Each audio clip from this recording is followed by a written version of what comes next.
on the road taking on the Germantown Mavericks. Plus, Brandon visits Clinton at home to continue the longest series in the Jackson metro area. The Arrows looking to protect home field and get back in the win column.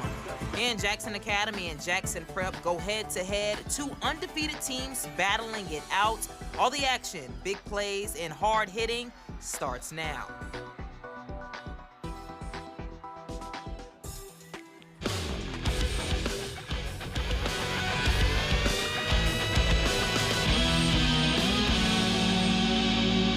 All right, well, welcome into week 3 of The Blitz. Along with Carlos Garcia, I'm Marissa Stubbs. Listen, another football night filled with a lot of fun. Carlos, how you feeling? Listen, we on week 3. I know, it's crazy. Time flies. It's flying by. Friday the 13th. Okay. A lot of scary teams playing tonight. And we got some scary highlights to show. Should we jump right to it? We should. All right, let's do it. Let's start with our game of the week. Warren Central on the road taking on Germantown.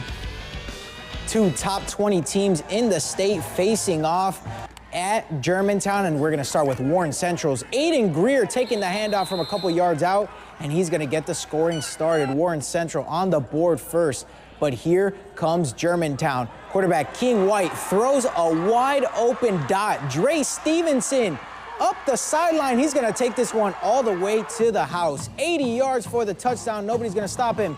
And on the next drive, look at that juke right there. White's going to call his own name, sending a defender to the graveyard, dives towards the goal line, and gets the score. So now the Mavs are up. But here comes on what we think is another Mavs drive. That one's picked off right there. And taking it all the way back is Roosevelt Dwayne Harris. But check this. Flips the field and goes all the way home. A pick six for Harris, 60 yards, and that Viking defense would not stop. This one batted up again and picked off one more time. White having a tough night against that defense, and defense converting to offense. The other quarterback, Nash Morgan, calling his own number, bulldozing a couple defenders, and he's gonna run right into the end zone, taunting in front of the Germantown fans right there. And if everything wasn't going right for Warren Central, this just proves it right here. Bad snap, but Morgan throws it up to the corner of the end zone. Maddox Lynch comes down with it. The Mavs get put in their stables, as this one was all Vikings, 56-23. And after the game, head coach Josh Morgan spoke about his team's resiliency. Expecting to have a good football team. We're expecting a good year, and we think a lot of our kids and what we did week 1. We were our own worst enemy, and that may be the best thing that ever happened to us. And we responded well. We stayed together. Just don't want to have that feeling again, and it's been all about business since. Okay, and they sure did respond well. Let's go ahead and take one more look at the final score. Warren Central came out on top big in this one tonight. Final score, 56-23. All right, let's take a look now at some crosstown rivalry. Yazoo City versus Yazoo County. Yeah, that's right. Two teams are facing off for the annual Yazoo Bowl trophy. Now, Panthers quarterback T.J. Rouse hands it off to running back Jared Jasper Jr. for the first touchdown of the game. The Indians come back with a touchdown of their own as number 1 QB Tyler Taylor throws it long to Amarion Brown for a touchdown. But hey, the Panthers aren't letting up. You're going to see QB TJ Rouse hands it off again, this time to Chandler Hardman for a touchdown. And guess what? On the other handoff again, TJ Rouse gives it to running back Jared Jasper Jr. Yazoo County takes the win and the trophy. 34-14 was the final. All right, let's head on over now to Clinton. The Arrows at 1-1. The Bulldogs undefeated on the season, and this game was explosive from the start. Not even 45 seconds into this one, Tyson Robinson, you heard his name a lot last week, bounces it to the outside for 46 yards for a quick 6. Now Bulldogs up 7-0, but the Arrows come out shooting. The next play, quarterback Joseph Walker to wide receiver Jaden Hollins, and he makes a man miss, takes a hard hit, but that hit is too late. So the Arrows tie it up at 7. The Bulldogs responding with a field goal, but then it's C.J. Martin on the next drive, an 11-yard score, and this is all in the first quarter. Brandon up 17-7, and this one was a shootout. Clinton wins this barn burner 65-62. And now look at some of the other teams that were in action tonight. Gulfport visiting Madison Central. The Madison Central Jags tied at 7 with the Gulfport Admirals. When we pick this up, it's quarterback Jaden Johnson hitting Glenn Singleton for a 10-yard gain. That's going to set them up inside the 10 on the next play. Michael Stevenson's going to take this one, bouncing it to the outside, almost punches it in, but one play later, if it wasn't on that first one, now it's going to happen right here. Singleton gets it up, Jags up 13-7, and they'd get in the win column. The final score, 31-21. Hey, listen, don't touch that remote. We got more football on the way. We'll see what the MAIS teams have in store for us. More on the Blitz coming up next.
All right, welcome back to the Blitz. Hope you're having a good time. I am. Carlos is. I'm having a great time. Oh, okay, cool. All right, Marissa, let's check out some of the action from our MAIS schools. First up, Hartfield taking on Presbyterian Christian. Now, this highly anticipated clash of undefeated teams. Hartfield at 4-0, Presbyterian Christian at 3-0. This one coming out hot. The third drive of the game, the Hawks extending their lead with this 53-yard touchdown run by running back Caden Catching.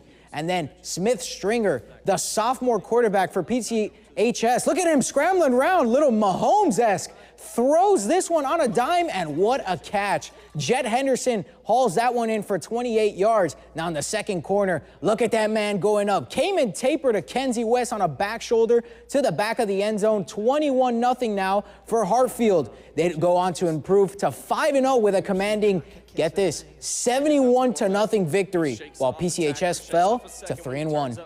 Oh, man, I don't know if I would show up at school the next morning, Carlos. But listen, over to Jackson Academy versus Prep. Parker Puckett got the scoring started tonight with a 9-yard touchdown toss to Major Quinn. Now, Trey Bryant added another touchdown in the second quarter to make it 14-0.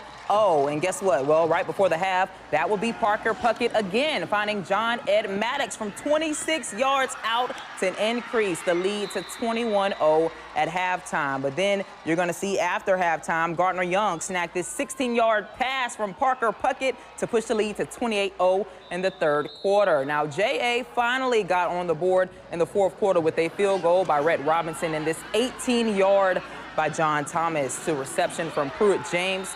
Prep improves to 4-0 overall, while J.A. falls to 4-1. Next week, the Raiders return to the Brickyard to host Lamar School. All right, now we go over to MRA facing off against Madison St. Joe's. Our Blitz Player of the Week, Drew Wamble, the quarterback for the Bruins. From week 1, 3-1 Madison Ridgeland Academy. They travel to 1-1 Bruins. Sam Stockett's going to hit Jack Poles, makes one defender miss, and he's going to see green in front of him all the way to the end zone. Patriots up 6-0 after a missed PAT. And on MRA's next possession, Stockett's going to hit Case Thomas, getting a couple blocks, and he's going to take it all the way down inside the 20. And 2 plays later, DJ Watkins scores on the short run. MRA up 13-0, and they'd win this one a commanding 55-13. All right, Carlos, how would you say we take a look at some scores from tonight? Okay, so we got Copiah Academy. They faced off against North Point Christian. Well, Copiah came out on top 26-0. Yeah, and then Bowling Green, a dominant 52-21 win over Central Hines. All right, next up, we got Tri-County Academy taking on St. Aloysius. 39-0 was the final for that one. And then Clinton Christian Academy, 44-6 over McAdams. All right, and up next, we step away from the football field to highlight this week's Blitz 16 Player of the Week winner. Stay with us. More of the Blitz coming up after the break.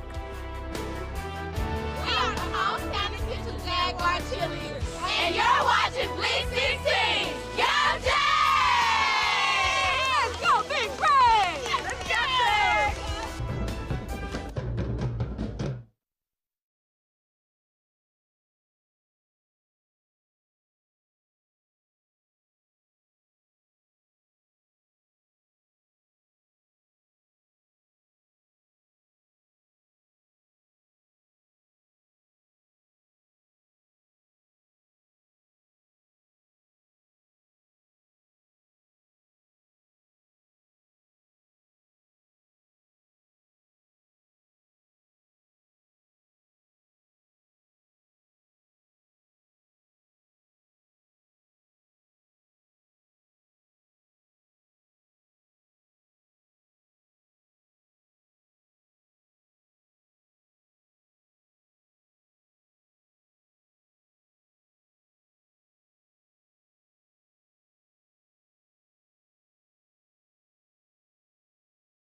All right, welcome back, everybody, to week 3 of the Blitz. It is now time to announce our Blitz 16 Player of the Week winner. Now, we had 3 nominees, but hey, senior linebacker Daniel Watkins out of Northwest Rankin won. Last week, Daniel finished with 18 tackles, 4 tackles for loss, and a sack. We caught up with Daniel earlier today as he reflected on this award. Just talk to me about, what this award means to you. I mean, it's a... I ain't got a lot to say. I appreciate it. I mean, it meant a lot just to know the work I put in. Notice now, that's it. As a senior linebacker, in your last year, what does it mean to just leave it all out on the field this year? That's one of my goals, have no regrets after it's over. All right, talk about last game, 18 tackles. That's what got you here. What was that like? It was a big moment, big win for us. And I'm just happy we came out with the win, ready to go do it again this week. All right, congratulations again. Now, we also caught up with head coach Devin Cooper, who says Daniel has been a standout player over the last 4 years. He was a special young man, hard worker, just like all of our guys. He's put in his time. He's a senior, so it's always great to see any player get an award, but it's really special when you see a young man that's been here this long, put in his time, put in the work, and to see them get some recognition for success. We're thankful for Watkins Construction, sponsoring that, as well as Blitz 16. And anytime you can recognize student athletes in our state, put them out in front of people, it's a special thing. It also encourages a lot of others to want to do the same.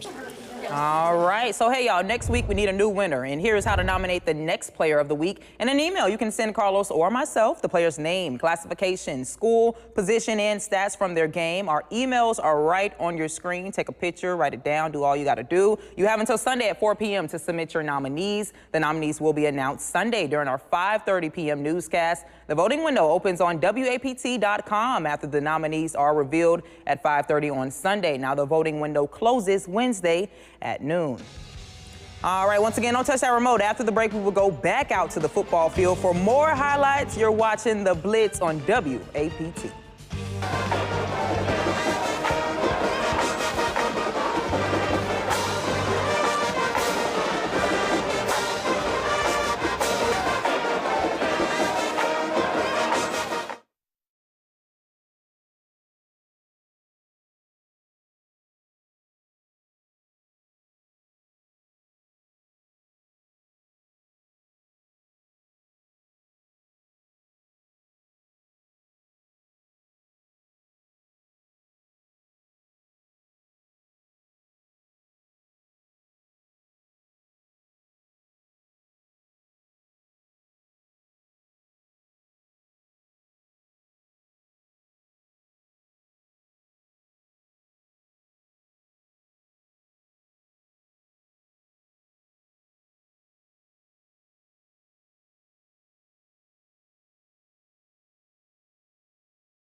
All right, welcome back to The Blitz. Listen, Carlos, our player of the week, Daniel Watkins. What do you think about him? I mean, you saw the tape, right? He's a sideline to sideline linebacker. This kid is flying all over the field. He gets in the backfield. He causes havoc everywhere. So congratulations to that young man. Right, and I want to mention, it's hard to win player of the week as a defensive player. I mean, offense, you know, that's usually where the major roles come in, wide receiver, quarterback, but a linebacker win the player of the week on the second week at that. 18 tackles. All right. That's a pretty good stat line. 4 tackles for loss and a sack. Can't forget that. Listen, all right, our next matchup is the Callaway Chargers on the road taking on the Terry Bulldogs. We pick things up in the third quarter. A QB takes the snap and a hand off to the running back, but he runs into a wall of defenders. But listen, y'all, the next play is where Terry would turn things up a notch. Wide receiver Braden Gibson, he had one thing on his mind. That's a touchdown. Eyes were on the end zone. Bulldogs would trail 6-12, but after this, they would eventually come back to win this one. It was a close one. 13-12 was the final. All right. Over to Canton now versus Provine. The Tigers are going to start off with the ball. This quarterback finds himself in trouble, but he's going to take one for the team, putting his body on the line. Body first, or team first, body second, excuse me, taking this one all the way to home. 4-6. Canton up early in this one, but a fumble recovery for the Tigers puts them right back in a good spot and throwing it up for the touchdown. There, the Rams. Provine couldn't find an answer. The final score of this one, 34-0. Canton coming out on top big. We go over to some spicy news coming out of the 5A matchup between Florence, who was supposed to be on the road tonight, taking on Holmes County, but that didn't happen. Holmes County head coach Marcus Rogers was not happy over tonight's game, with Florence being canceled due to unplayable field conditions. Now, Eagles head coach Rod Davis decided he would not have his team play on the Holmes County field because he felt it was not in any condition for a game to be played on. last night, Marcus, we talked about, playing the field, even switching the game to Florence, or even moving it 2 weeks from now when both of us has bye week. He texted me this morning, the field was playable. Man, when I got here, in good conscience, I couldn't put my kids out there. Coach from Florence said they didn't want to play. He said the field wasn't playable. The referee said the field is playable. They walked it up and down. We filled all the little crevices, the little holes with sand, and we got it up to code where it was playable, and I think it was safe for my kids to play on. All right, we're going to see if these two teams reschedule their game within the next few weeks. All right, Hazelhurst kicking this one off versus Lanier is Quintavious Murray from Hazelhurst kicking it off. Now Tremaine Guidry for Lanier gets the ball, running this one back. He's got a fleet of teammates in front of him. All the way to the house. A kickoff return taken back for a touchdown. So the fans are there, the cheerleaders, they're hyped. Now it's Daryl Roberts, the Lanier quarterback. He's gonna throw the ball to Nolan Bryce. Archie Bailey is gonna score the touchdown there. And now it's Kelly Brown, Hazelhurst's QB, one more time. Hands it off to Dante Bowie, but Bowie's gonna be stopped just short. So now it's Kelly Brown again one more time, trying to get his team into the end zone. He's gonna throw it up. Josiah Pittman. Moss is one defender, blows by the other, and he's gonna walk it all the way in for the touchdown. All right, the Cougars now, they're gonna start off with the ball in this one, Northwest Rankin. We're gonna start with Maddox May coughing up the football. You're gonna see it right here. Both of these teams coming out in this one, Northwest Rankin versus the Ocean Springs Greyhound. Ricky Orso, he's gonna jump on this fumble. Look at him, there it is, ball pops out, and now they got it. Ocean Springs in great field position, the Greyhounds. In plus territory, Sherrod Whitehead in at quarterback. He rolls out and connects with Bryson Smith for the touchdown. So OS takes a quick 7-0 lead. And lucky for those guys, those would only be the only points of the first half. Now, Brian Osmer, he's going to get a sack on Gavin Phillipson. So a little bit of a boring first half, you could say. But now the second half, tale of two halves, completely went wild. This game goes to OT, and it comes down to one of the final plays. Northwest Rankin walks it off with a game-winning 2-point conversion, sending Ocean Springs to a 0-3 record on the year. Okay, now we got to go ahead and take a look at some more final scores from tonight. First, we have Jefferson County. All right, there we go. Jefferson County taking on Crystal Springs. 38-20 was the final for that one. And Tylertown shutting out Jim Hill 29-0 at home. All right, let's go ahead and check out some more. First, we have Pearl. Ooh, Brookhaven, low-scoring game, but Brookhaven would come out 10-7. Yeah, and Ridgeland getting it done versus North Pike, 33-6 on the road. All right, let's see who we got next. South Pike and Raymond. I mean, obviously, Raymond didn't come to play, but 60-0 was the final. Yeah, they blanked them, and Natchez 14-6, a close one, low-scoring game over Vicksburg. All right, hey, if that's going to do it for the final scores, we're going to go ahead and get ready for the best plays of the night, the top 5, the high 5, all the 5. That's coming up next on The Blitz. You're watching Blitz 16.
Welcome back, y'all. We are back, and we close out the Blitz with the best plays we saw tonight. We're going to go ahead and start with number 5. Yeah, let's start it. Top 5 plays of the night. Here we go.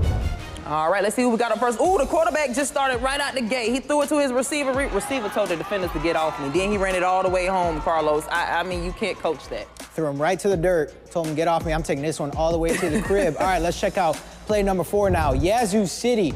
It's a quarterback, Tyler Taylor. He's going to throw, oh, my God, a bomb, if you could say. Amarion Brown for the touchdown, taking this one all the way to the crib. A bomb indeed. At number 3, Ken, quarterback. This was my favorite one, y'all. When you're in trouble, what do? You trust your own gut. Listen, the defenders were all on him. He said, okay. And then I'm just going to put my eyes on the end zone and just go on home because we need a touchdown. And that's exactly what he got for his team. Man, he looks like Mike Vick with that number 7, using his legs. All right, number 2 now, Germantown's King White. Whoop!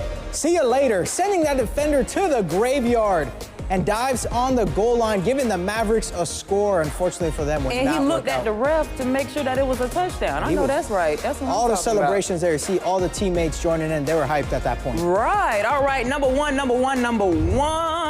We got Warren Central cornerback Roosevelt Dwayne Harris. He takes this interception 60 yards to the crib for a pick 6. Carlos, we chose a great number 1, didn't we? I mean, just look at that. Like, he's going one way, he's going left, then he reverses it back, takes it all the way. I mean, this was a great game, by the way. Oh, my goodness. Listen, can we believe that week 3 just flew by that fast? I know. It's like we're done with the show, but we still got plenty of football to go left in the season. Absolutely. All right, what matchups impressed you tonight? Man, I'm a little biased, but game of the week, I mean, I think it was like a combined 100 points or something like that in this one. Like, 2 powerhouse teams, Warren Central and Germantown going toe-to-toe. They're top 20 teams in the state.